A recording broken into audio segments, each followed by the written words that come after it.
Hey everyone, this is Cindy. It's an open door. It is March 20th, 2026. This is the hour we call Sharing the Word. For a couple more weeks, we're looking at this book called Resurrection. It's a channeled text through Paul Selick. And then beginning in April, we're going to start looking at Divine Union. So if you're hearing this recording or you're here in person, go ahead and grab a hold of that book, Divine Union, or let me know, and an open door will send you one. Sandra's going to facilitate for us this week, and as is our habit, I grabbed a clip. I haven't listened to this clip. This clip is years old, and I am as curious as to you as to what happens here. It's a Q&A, and it has something to do about whether or not fear is in God, which is a cool question that comes up here a fair amount. So let's see what happens. Here we go. Is fear a part of God? That's the Q&A.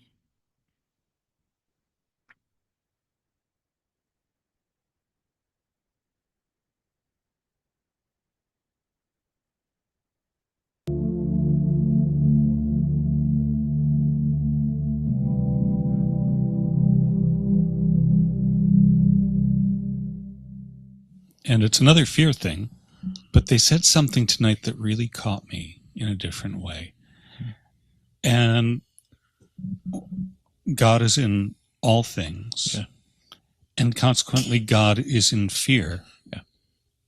But fear doesn't exist in the upper room, which means that when we know fear, the God is still there, but it's in a different This is level. this is how they've talked. This is how they've explained it. Because I asked the same question. So if everything is God, what about fear? And they say, well, fear is of God too, but it doesn't know it. Do you understand that? So it's denying God. So it's operating as separate.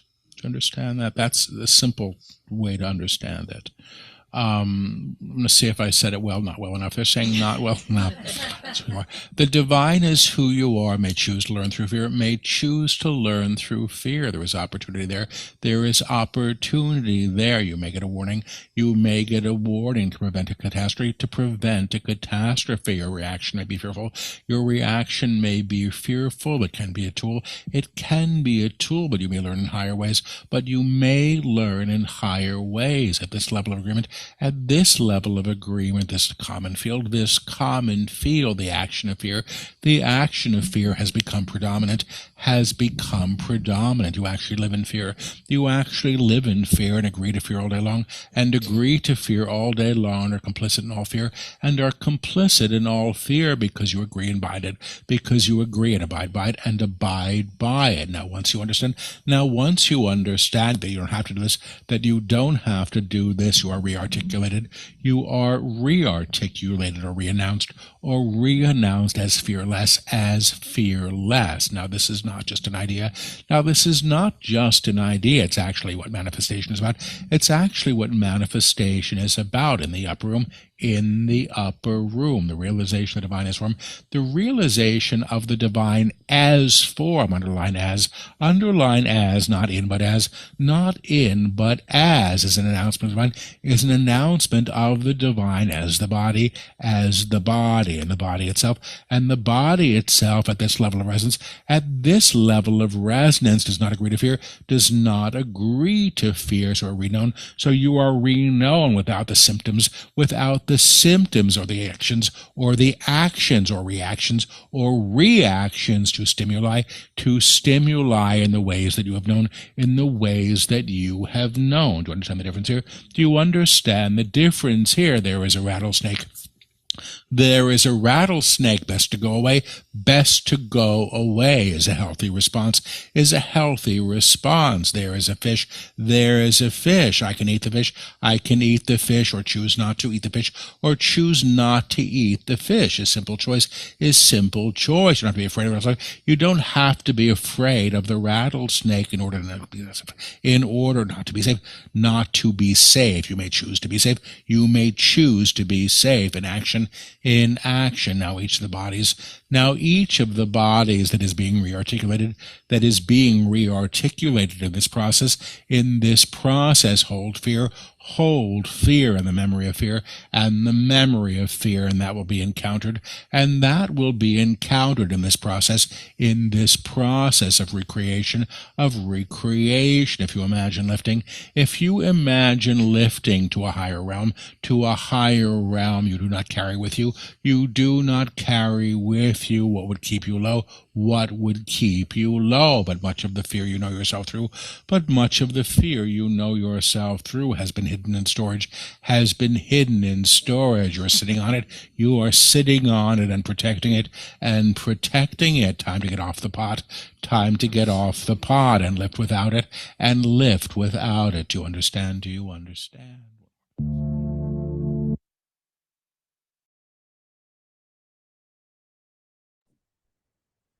Hi, good morning, everybody. Amy's on vacation in Arizona. So we're here and we're going to do this week and next week, we're going to be our last 2 weeks in the book Resurrection. That was an interesting clip he gave us. I was wondering if anybody has any thoughts about it before we get into the book.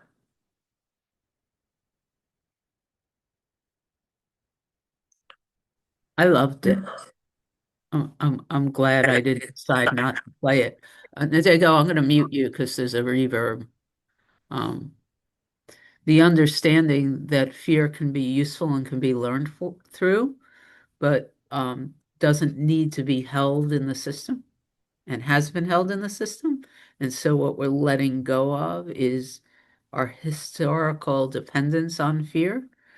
And I love the example too. We do not need to be afraid of rattlesnakes to have the discernment to step Yes. out of a rattlesnake's way. And that's a real clear pointing. I could use discernment to not engage with a rattlesnake. I don't need to hold on to the fear of rattlesnakes to keep me safe. Mhm. So, Yeah, I liked it too, and it was so timely for me. William.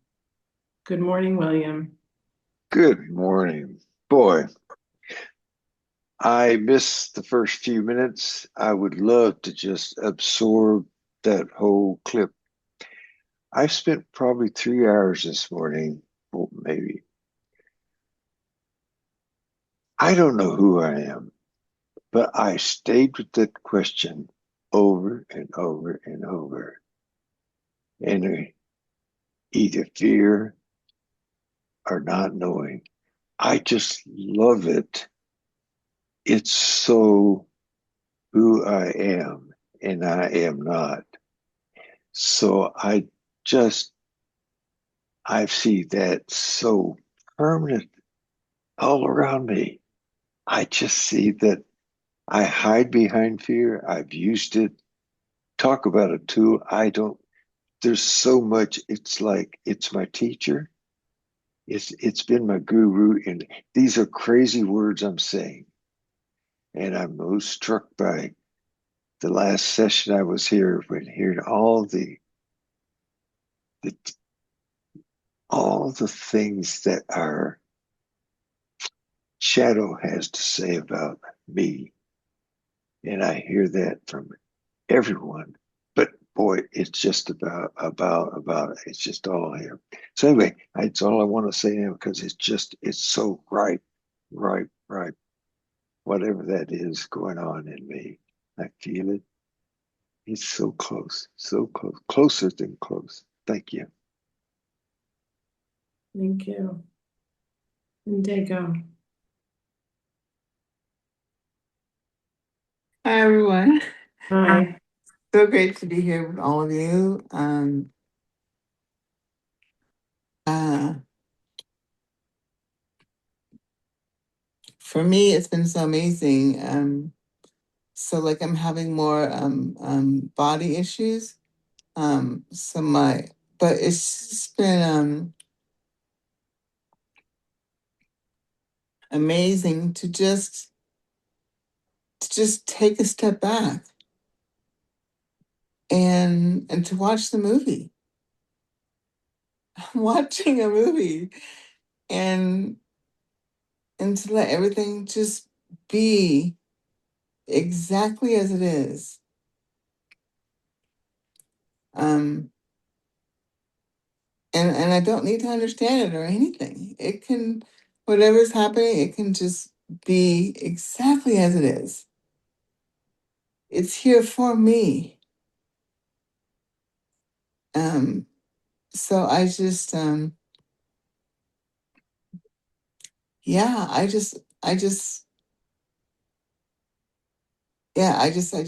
I loved hearing what he said. It was just so clear. It's so clear to me. So, and I love being here with all of you. It's just, for me, it's such a gift. So thank you. We love being with you also. Your sweet soul. One of the first things I heard him say is you may choose to learn through fear, and that I've agreed and been complicit in fear. And that was, I know that's true, but it still was a little bit stunning to me because I keep in this egoic personality, keeps saying, I don't want fear. What is he talking about? I'm not asking for fear. And yet I somehow knew on some level that that was true, that I've been complicit in everything. And and complicit is almost a negative word, but I've been agreeing to everything. And I am learning through it. That's true also. So when you put this clip on this morning, I was really surprised how timely it was for me because of the things that I'm dealing with in this body, this hearing thing. And it gave me comfort, what you pointed to, Cindy, that I don't have to be afraid while I can still be intelligent about what actions I need to take, but I can let the fear go.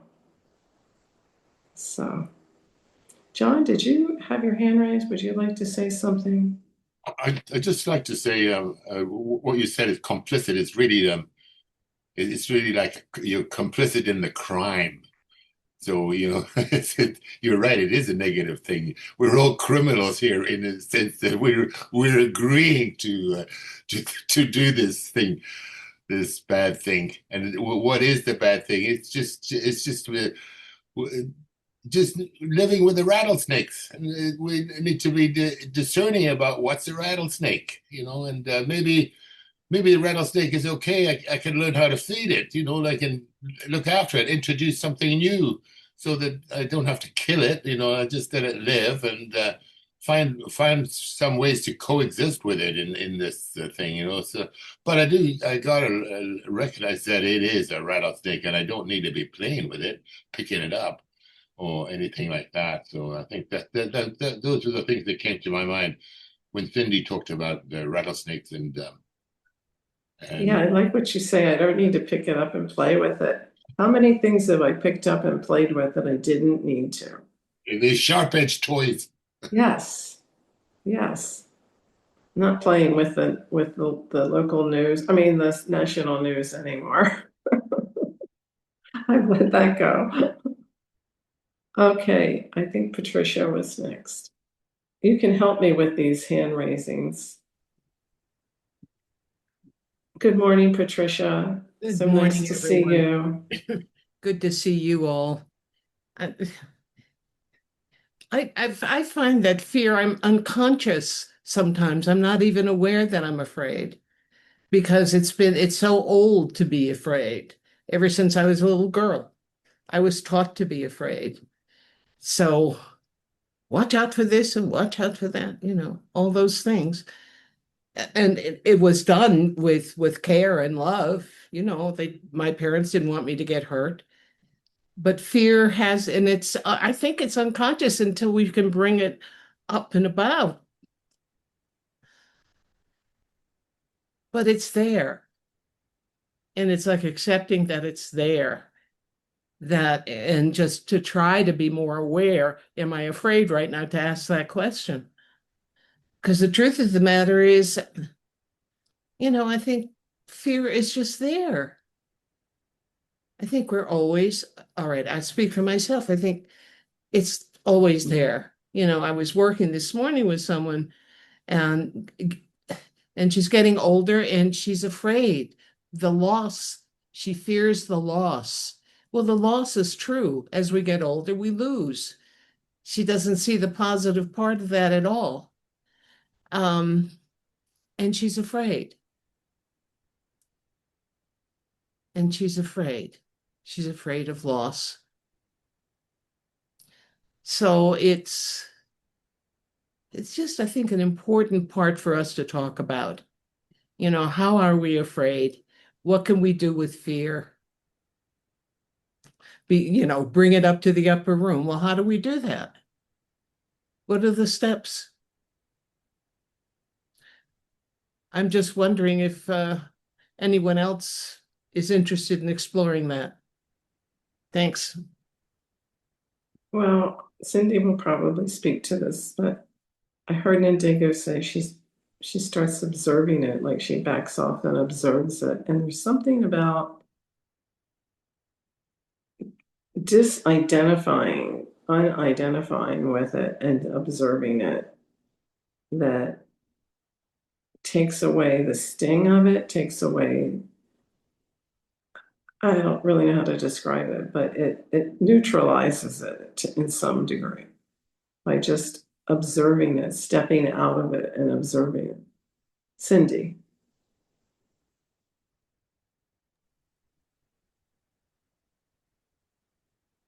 I'm going to see if I can do all of this in as few words as I can, because I'm really excited about reading the book, because that is actually part of my solution. Is I recognize when the thinking mind attempts to start problem solving, and there's a recognition that it can't. And all the teachers that I love tell me that the key is to focus on truth teachings, focus on my contemplation, focus on resting in awareness, and allowing the fear and the fear-based stories to arise in this place where it can be held. And when I invest too much time talking about worldly solutions, I realize for me anyway, I'm feeding the sense of separation, not helping to dissolve it. So I'm always really careful about not turning my back on the experience and allowing something outside of my current awareness to resolve it. So that's the way, and through meditation, you're going to be there this afternoon. That's part of what we're going to do in those 3 weeks is journaling to the edge of our knowing. It's a really cool technique in week 2 or week 3. So a couple of things that were said that I wanted to comment on. Number one, the guides have taught that the human collective was born into fear, and that based on this belief in separation, there is that low level of fear that is always happening. And the work that the guides are supporting us in is basically, in my head, I've been calling it the new human. They have promised that we can have the experience of being human without fear, and they continually to state that this is new, meaning that the original thought was what would life be like if we separated from God, and in that one statement is fear was born. And so now we're being told we can experience being human without the fear, without the sense of separation, and the human mind cannot know what that's like, but we can trust the teachings and allow it to inform us. So the idea that fear seems to be always there makes sense based on my understanding of the teachings. The other thing that kind of brought chills to my to the body, which is the reason I raised my hand, is when I opened the Course in Miracles at random this week. I'm looking at sharp edge toys, and when John talked about sharp edge toys, I was smiling. And the other thing is, which is very, very interesting in my diet this morning, and John was asking me about that, the mind kept going back to workbook lessons 61 through 70, if you want to take a look at them. It begins with I am the light of the world. For some reason, I didn't acknowledge that it said I am the light of the world. The mind keeps wanting to separate God and the world. And further on in those 10 lessons, it says, I am that which created me. Love which created me is what I am, and love holds no grievances. Grievances hide the light of the world in me. And I'm highlighting this idea that judgment and grievances seem like the same thing. And even further than that, for whatever reason, my current assignment is to notice every time I have a thought about my mother. Every time I have a thought about my mother, there's a judgment, there's a belief that she's feeding on suffering. Well, if there's no separation, there's a line in these lessons that literally say that everything I believe about the world is an illusion. And if I believe it about the world, I'm believing it about me. So there's something in me that's feeding on suffering. And if I'm not willing to forgive every single thought about my mother, as like the mind that's in my mother is the mind that's in God. So this idea here that she can't know the peace of God, which is part of these 10 lessons, has to be forgiven here. As impossible as it feels to the Cindy story, that's my current assignment. And there's so much fear and fear of failure and all sorts of stuff. But I just want to, like, I wasn't going to say any of it until John started talking about sharp edge toys, because it's literally this mind is feeding on this idea that my mother feeds on suffering. And I have to accept, based on these teachings, that one idea, I can forgive that idea in here, and open to the possibility that my mother can know the peace of God, because she's really just a thought in my mind. And so it's what I'm currently working on. And I'm also being told that practicing in this very specific way will help heal things globally, if that makes sense. Like if I can heal this one thought, then it helps heal all these other thoughts that suffering is in other people's minds. If I see it in them, I'm seeing it in me, and therefore I can ask God to forgive it. So Wow. that's what got lit up based on the last few minutes. I do hope we read today. But this is such a good conversation, and I'm gonna let Nandego speak. Just want to say that in my mind now, I have changed playing with sharp edge toys, which I got, but it's so much more visceral to me by saying playing with a rattlesnake, that John said, because I realize I've been playing with a rattlesnake these past couple of months with this hearing problem.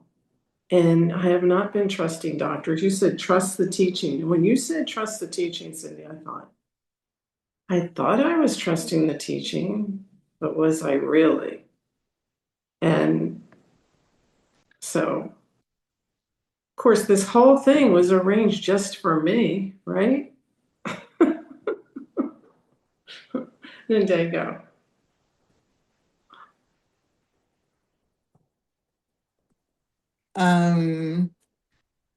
I just love hearing what everyone said.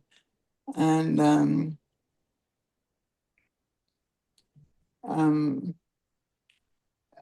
oh yeah, it's just that everything is God. Everything is love. And if there's a thought that's different, it's not true. Because there is only God. There is only love. And so these are just all thoughts. It's just all thoughts that we are believing is true, that Indigo is believing it's true. And I still believe it. And that's okay, because that's here for me. It's all here for me. Everything is here for me. It's all a gift. It's a kiss from God. All of it is just a kiss from God saying, I love you. And so I just, I love that. I love just always knowing that no matter what, it's here for me. And that's why I just love the silence, because that's when I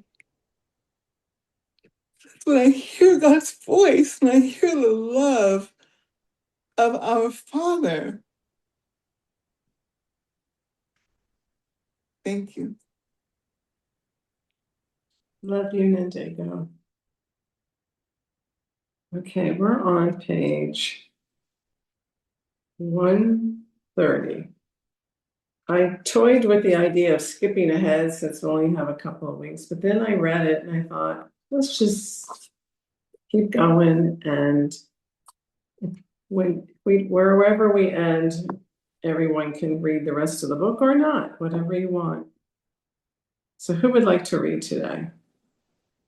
Cindy? Anyone else? Nindigo? Patricia? Was that you, John? Okay, John. Oh, good. We have lots of readers. Libby. Thank you, my friends. I'm so glad I'm here with you. I can't tell you how much I needed this morning. I didn't even know I was wrapped in fear until you played that clip. We're on the first paragraph that starts with the splintering you see, and Cindy's up first. Okay, got chills. Ooh. The splintering you see of the reality you have known in some ways may be seen as the bricks in the wall falling to dust. Anybody else have the song playing in their head? Libby's here, so I know she does. Yeah. Each brick, each claim of separation contributing to the structure of reality that you have known. When the wall is dissolved, when it has fallen with a great sound or silence, you have a comprehension of being that has been withheld from you before. And by this we mean the wall itself was preclusive to your inheritance. Now this wall does not exist in the upper room. But even in your initial alignment to the upper room, you are still held in some abeyance from full expression by the attachments you hold to a literal world or a manifest world that you don't believe can be moved.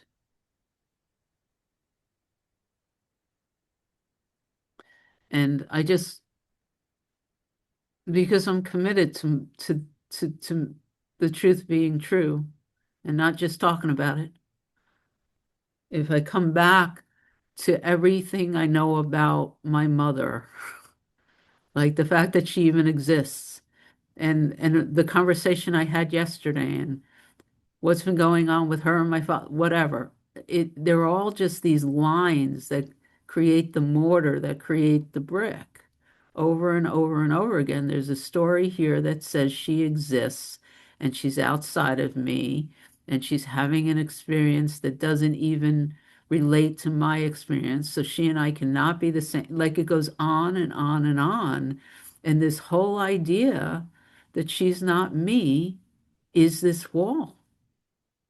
And as long as I insist that she's not me, I can't know who I am.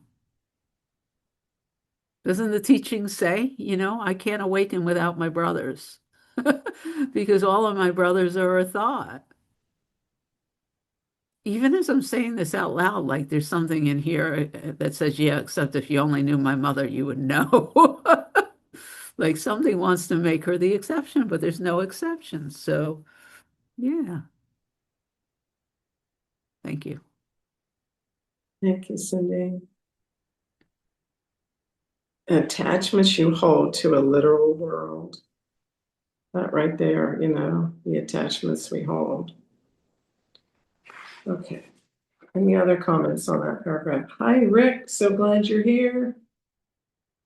Next is Nintendo. And Rick, we're on page 130, the paragraph at the bottom. Which book is it? The Tom Selleck? Oh, Selleck. Oh, We're still in this book for 2 weeks. it's sorry. And What Nintendo, you need to unmute. and what paragraph did you say? Sorry about this. Rick, One it's the second. paragraph that starts the teachings you've received thus far. And Nindego is going to read that for us. The teachings you received thus far have been preparing you for this transition towards unity or reclaiming of body and form and experience from the vantage point of the lighthouse or the upper room or the kingdom.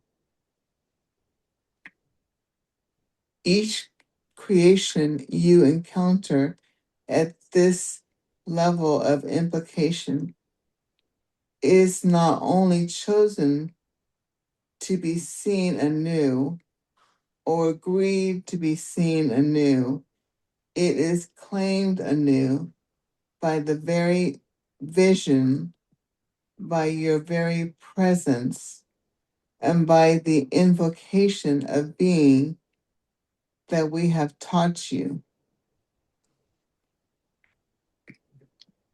Behold, I make all things new. God is, God is, God is. If the lighthouse beam had, if the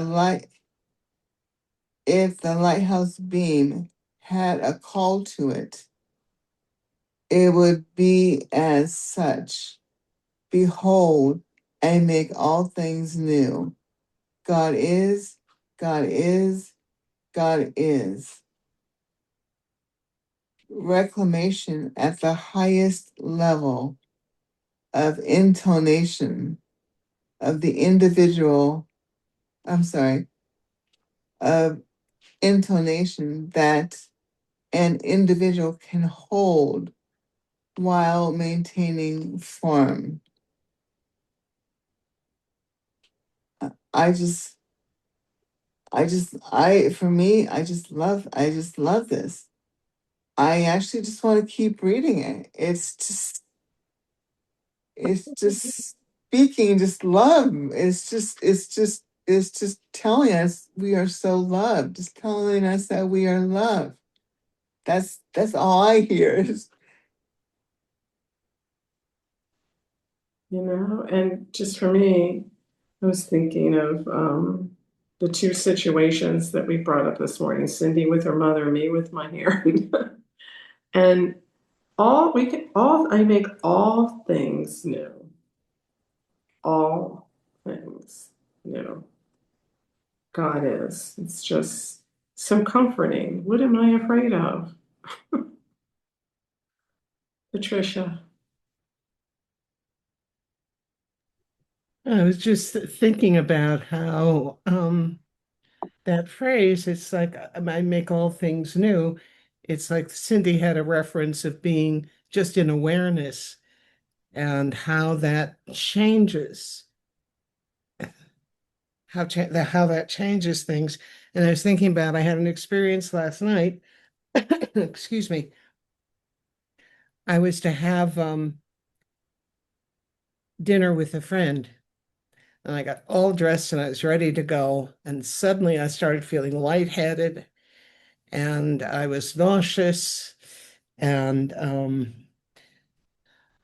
so I was afraid she wouldn't believe me because I needed to cancel because I was really feeling strange. So I took a picture of myself dressed and sent it to her so she'd believe me, right? Because I was afraid she wouldn't believe me. There was the fear right there. And she was fine with it. She understood. And then this morning, I'm seeing a hospice patient for the first time this morning, and I'm afraid. I'm afraid it won't work. I'm afraid I'm not going to be good enough.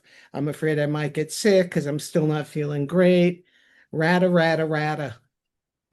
And I'm hearing this fear coming up, and I'm so glad I'm here this morning to really pay attention to how fear is so present. But in awareness, it dissipates. It's really fabulous when you think about it. I'm afraid. I go into the now, I go into being aware, and it just rests. It just dissolves. Thank you. It's still there over here in the corner, but it's not as poignant. I haven't taken it on to be so important. We'll see. And to trust. Thank And you. you are actually up next for reading the maintaining of form at the top of 131. All righty. Thank you, by the way, for listening to my little story there. I love listening to you. Thank you. Okay, the maintaining of form will be discussed later in this text. But for now, we wish you to understand two things. The body itself is now undergoing change in preparation to hold the level of tone that is having to be released from one state of agreement to a new one. I think you skipped a line there, sweetheart. Okay, let me try it again. Try the body again. Yeah, the body itself is now undergoing change in preparation to hold the level of tone that is required, yes, for this transition. And the psyche of the mind is having to be released from one state of agreement to a new one. Perfect to what I was just talking about. What does that mean? He asks. Well, you are entrenched in your requirements for reality that you supersede or decline what is available to you beyond it. Paul sees someone in a car with a map in their lap trying to chart a course. The old map is what you are using to determine reality that for all of you is uncharted. It is present now. In fact, you are beginning to experience it. You may say these words after us if you wish. Shall I continue with that? Yes. On this day, I choose to be reunited with my own sense of agreement to what expresses beyond the known. I am willing to be taught by the new and allow the old to be confounded. I am willing to have an experience of being that aligns me fully to my true nature, and I will not inhibit this by my idea of what is supposed to be. As I choose this, I create the circumstance for this evolution in my life and in my field. And as I say these words, I know them to be true. I know who I am in truth. I know what I am in truth. I know how I serve in truth. I am free. I am free. I am free.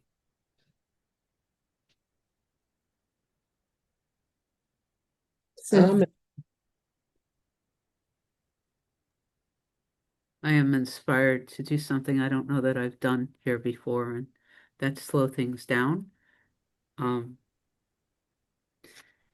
when I put my hand up words are a little hard right now for me. There's a energy thing going on. It was to highlight that what this paragraph is stating quite clearly is that the transition that is being that we are being invited into is not something that we do. It's something that we say yes to allowing to be done. And this is the release of the fear. I want to say that again for me.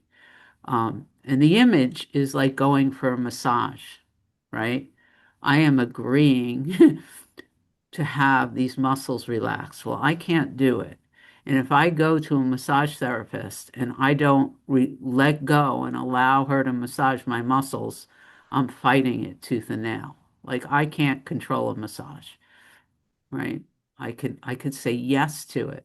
I could step into the facility. I could take my clothes off. I can get under the sheet, and I can choose to trust the therapist and let go, or it doesn't work, right?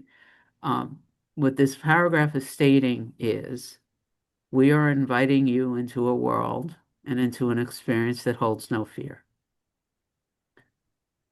There's nothing for you to do other than to notice when you're grabbing onto fear and give permission for it to become something other.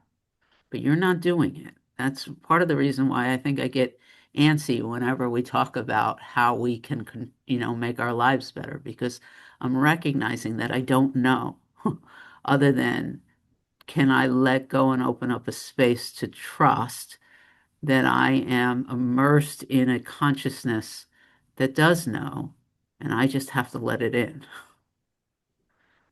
So that was the first thing that I was like, that got me to raise my hand. The second is, this says you may say these words after us if you wish. I have noticed as I get slower and slower with these teachings that there is listening to someone else read. There is the surface reading, and then there is the step of saying yes, and it's different. So I want to invite us into a practice where I'm going to read them again, and I invite you to read them with me. And then I invite us all to mute ourselves. And if you want this, to quietly say it out loud to whatever you call the monad or the God, to this energy, to actually not just be on the surface, but take the step to agree to it. Does that make sense? I was feeling that same kind of thing, Cindy, as it was being read. And may I just add something to that? Before you do that, I want to recognize in myself what it says in the previous paragraph, which it says, you are so entrenched in your requirements for reality that you supersede or decline what is available to you beyond it. And as you get ready to read this with us and for us, and we say it, I just want for myself to let go of all those requirements for reality. Just let them go and just be. I don't need them anymore. They were so necessary, but they are no longer necessary. If I truly believe this, the old map can go away. That's what I heard in that paragraph. Yeah. So, Does anybody else want to say anything before we do this? John? I'm sorry, Sandra, all of a sudden I apologize. So you do whatever you want. There's no apologizing. you know what's coming to me? The first thing I don't want to let go, but I really, really appreciated hearing Patricia say, thank you for listening to my story. And then she went into we went into reading about uncharted waters, and I think every share, everything that comes to mind and every reading is in new uncharted territory. But it all goes back to what Patricia says, because it's listening to my story, because it is all my story that's up for grabs here. And so it's just been awake to what my story is, and the intense love that I have for my story. Oh my God, it served me so well. And now you're asking me to go in uncharted waters, maybe test this out, and maybe it's not so darn good after all. Excuse me. It's just a joke. So really, I think it's really, I think this is a task for brave souls, Patricia, to listen to these stories, and that we're so in love with. It's really like the limerence. I was telling you about those two ducks in love with themselves, and the frog told them, "You're not in love with that duck. You're in love with your story." The story of your love. So it's just so wonderful to hear these stories, and just maybe just take a half a step back and do what these exercises and stuff, because they're just gonna crack up the cement a little bit, that we're hoping to dislodge. So again, let those rattlesnakes go. Let them go on their wherever that way want to go. They're waiting to get out. Yeah. And you don't have to do this, by the way. I've been sitting with this idea of letting go of my mother for a little bit. And I've realized that there is this fear. Like, if I let go of the story of who she is, I won't know who I am. And there's even tears running up. Like, who am I without that story? There's fear. And so you don't have to do this, right? And you could sit but I do invite you to sit with this idea. Well, I don't want to let this story go, and feel how it feels, and look at how much fear there is around trusting that these teachings are true. And then at some point it'll loosen, and then you can consciously invite this higher energy in.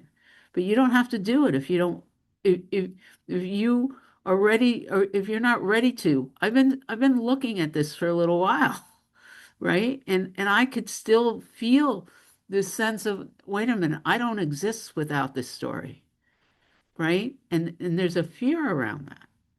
And I am willing to stand still in it, because I'm damn tired of holding on to this belief of suffering and in all the way it's coming from. So this is an invitation. It's not a you must. And it's really in your heart. You're allowed to say not yet, or I'm not going to do this. But your heart knows. So if everybody else mutes, I'm gonna read it out loud. I invite you to look at the page and read it out loud to yourself while I'm reading it, so you see what it is. And then I'm gonna mute. And the invitation is for anyone who wants to read it out loud from your heart, knowing that you really want this. You're saying yes to it. If you are, maybe you're not. So, all right. You ready, Sandra? Yeah. So here are the words. On this day, I choose to be reunited with my own sense of agreement to what expresses beyond the known. I am willing to be taught by the new and allow the old to be confounded. I am willing to have an experience of being that aligns me fully to my true nature. And I will not inhibit this by my idea of what is supposed to be. As I choose this, I create the circumstance for this evolution in my life and in my field. And as I say these words, I know them to be true. I know who I am in truth. I know what I am in truth. I know how I serve in truth. I am free. I am free. I am free. All right, so I'm going to mute myself, and the invitation now is for you to go ahead and speak them out loud if you so desire.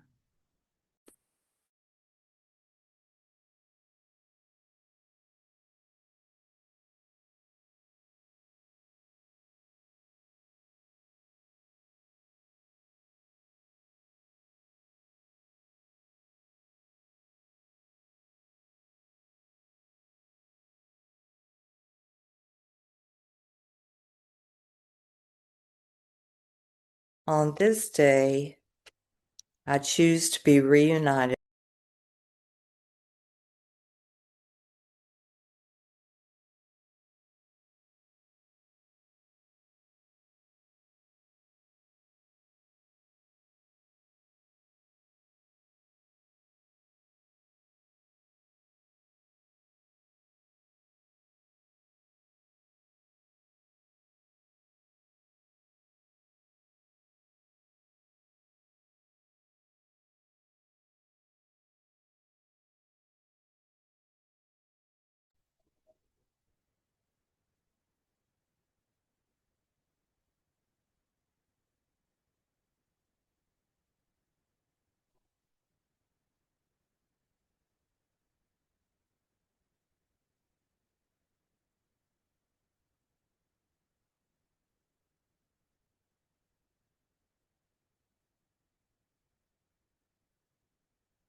I surrender the mic.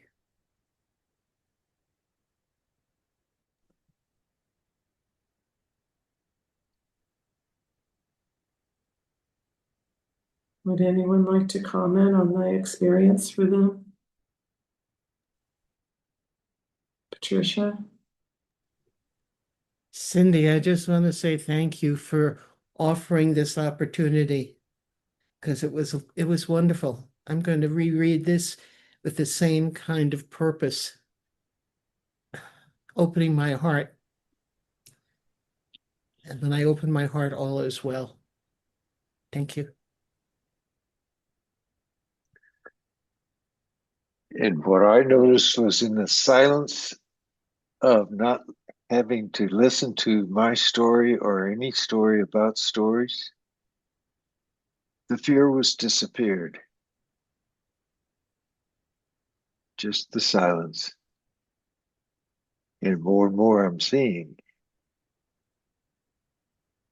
It seems that when I'm so distracted from just being here, I just love that feeling. And so when I hear Indigo talk about in her words, her ways, other people's ways of saying, it's just that it's like when I don't have to listen to my own words. That feels so freeing. And to realize, and the thing about fear is that what I see now is that that's been my identity. Talk about a separation identity. I thought it was, but realizing that's not my identity, but I've thought it was, and that's why just being present is so freeing.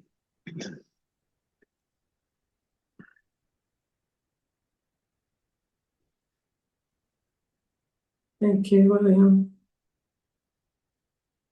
Anyone else? Libby? Could y'all hear me when I read it?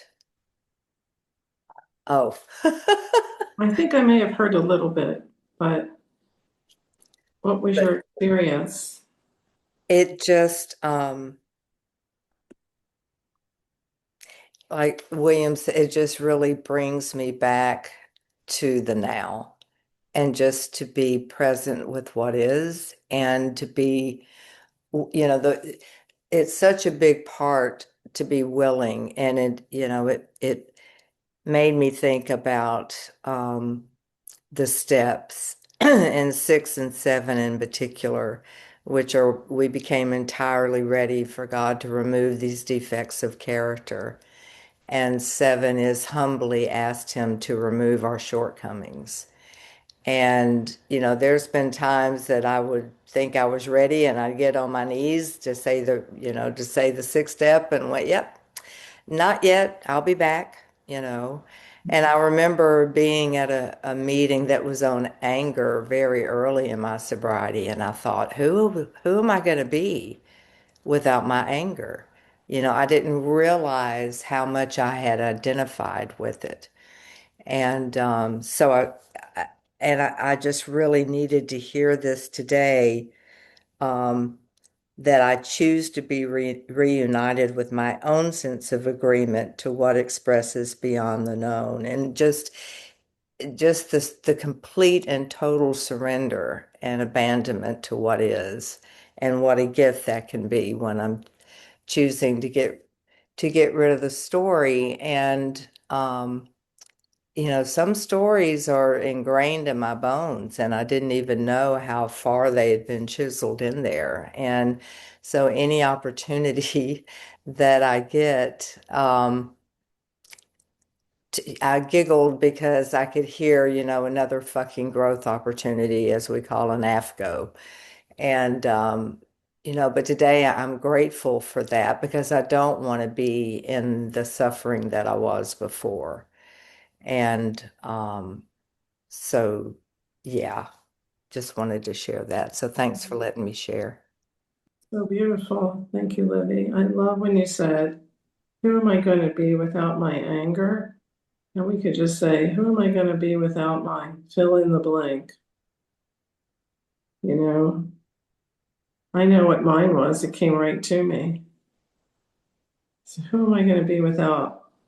We could call it the story, but there are very specific elements of the story that we are entrenched in for reality that supersede or decline what is available to us beyond it. I'm using the words of the guides. Like that just really hit me. And I'm still, even though I will say to you, I'm awake and I'm aware, I realize that I'm still operating from an old map in a lot of ways. Mm-hmm. And when you had us slow down and do this, Cindy, which is definitely a blessed moment, I realized I had some realizations for myself about what I inhabit, what my idea of what is supposed to be, that I'm not really willing to let it all go. John, you had your hand raised. Let's hear from you. Well, thanks. Thank you, Sandra. Thank you. And I also just got to say what I heard from Livy was so rich, and it just had a new level. This whole meeting today has just been very, very powerful for me. And you know what? Even though it is my story, and I do want to let go and get rid of things, blah blah blah. I still got to remember that I'm in love with my story, and can I just be in love with the love of that story, and just let the story go? And just remember that it's as Dago says, it's all love here. You know, can I just attach myself to the love that's there? And how do I do that? Well, one of the things is by reading that paragraph and just embodying that in the way in that new way that it was so rich. And Olivia, I can't thank you enough for just the resonance of your voice when you share at that level. It's very, very profound, and I want you to know that. You know, you have no idea the extent of your shares and how they imparted and received by others. So just thank you, everybody, for this, and especially to Cindy for opening up the bag. Let's snake. I haven't taken a peek at that snake from the upper room point of view. Thank you. So is there anyone else who would like, we haven't heard from some of you. If you would like to speak. I'm inspired to call Josephine out. Okay.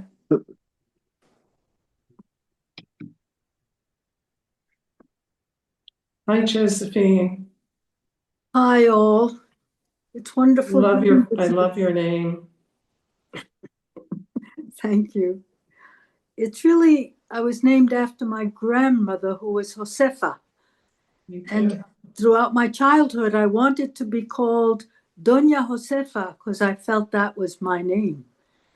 And but I love Josefina as well, and Josephine. I am not into the teaching today. I kept going out somewhere different from what the reading was. I tried to get into it, but could not.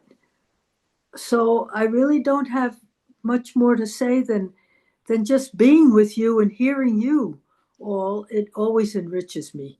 So thank you. Thank you. Thank you for your authenticity and honesty. Always. Patricia, did you want to speak again? Saw your hand briefly. I can't remember what I was going to say. Oh, okay. If it comes back to you, Yeah, thank you. William. Well, I just want to add Josephine, Josepha, whatever. I think your words penetrated so well.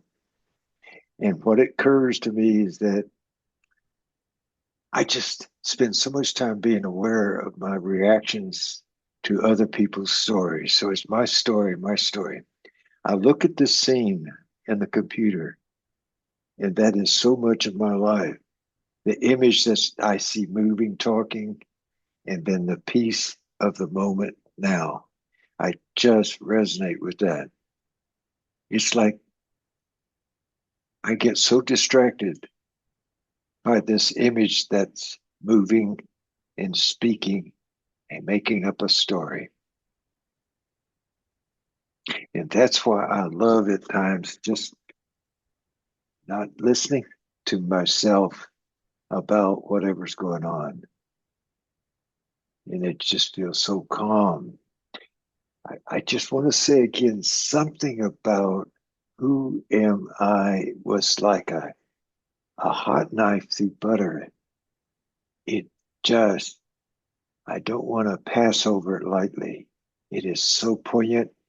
It pins me down to the moment of now. Now, who am I?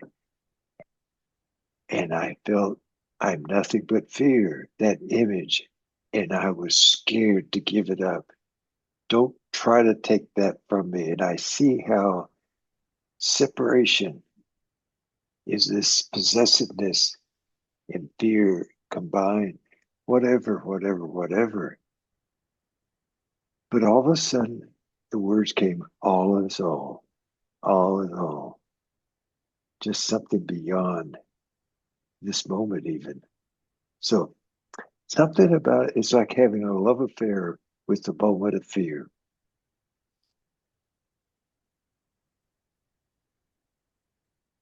Thank you, William. Cindy, I think you were next. I was, but if Patricia remembers what she wanted to say, she can speak it now. Okay. If it goes away again. Thank you. Before it goes away again. Thank you, Cindy. I appreciate it. Um, yes, who would I be without my fear? Oh my God, I can't even imagine. I guess I'll have to practice being in the now, and just being centered and experiment with that. I'm sure it'll come back because that storyline is like a rattlesnake. It's my rattlesnake. Thank you. But you don't have to play with it. Cindy, Rick raised his hand also. I know. Rick can go next. We haven't really heard from him yet. Let's hear from Rick. I'm all in and I'm willing. I love this. There's this thing that happens for me when I do such commitments. But as I read this, I resonated deeply. So I'm all in. I'm all in. All right. Now I can say what I was going to say. Yeah.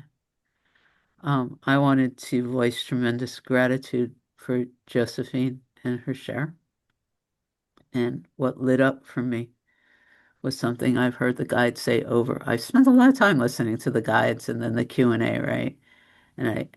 I've heard a lot of people come after these teachings and say to Paul and ask the guides, they're like, I'm not feeling it, or my life isn't changing, or like, why isn't it working for me? Or, I hear other people feeling connected and I'm not connected, different versions of that same kind of thing. The guide's answer is consistent, and I've seen it in the books too. They say over and over and over again, we're not teaching the small self.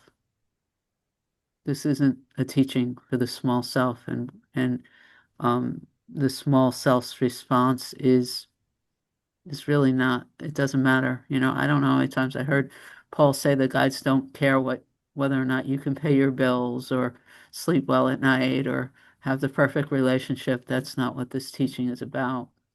And so when I see somebody in any of these rooms or any of these meetings that aren't feeling it and are showing up anyway, in any given moment, you're here, didn't really pay attention, like couldn't grasp the teachings. It didn't feel like for you, but I'm staying anyway. Love the company, whatever it is.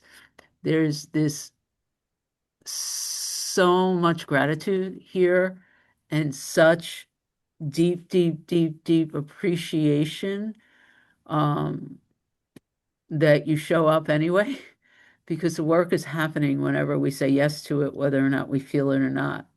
More often than not, I feel it. And so I feel very blessed by the fact that I can feel the energy moving, and I feel the chills, and I have real physical responses to the work. Who knows what I would do if I didn't. My I just, I am so, I don't even know what the right word is. I'm just so inspired whenever anyone shows up and not feeling it, but showing up anyway and questioning anyway and doing the best they can with whatever it is anyway and asking the same questions 1,000 times. I mean, to me, that is so inspiring. That is so beautiful and inspiring. And I think it's where the real transformation is happening. So, and the fact that we say it out loud. So the courage or the guidance, or maybe it's the space we have created an open door that allows it to be said out loud here. I'm just like, it brings chills. I'm just so in love with all of us. So that's what I wanted to say. We can tag on to that. I think part of my old map was pretending even when I wasn't feeling it. And just Josephina, I have to call you Josephina. That's my grandmother's name. Just you're always so honest. There's no pretense. And I love that. Rick, your hand's still up. Did you raise it again? Do you want to add something? Cindy and Sandra, I loved what you had to say because a lot of my process has been just that. And I sit in a place today where I see it. And that dualistic thinking is always there for me. And today I sit in a seat assignment where I get to choose differently. I get to choose opposite of what that is that's going on.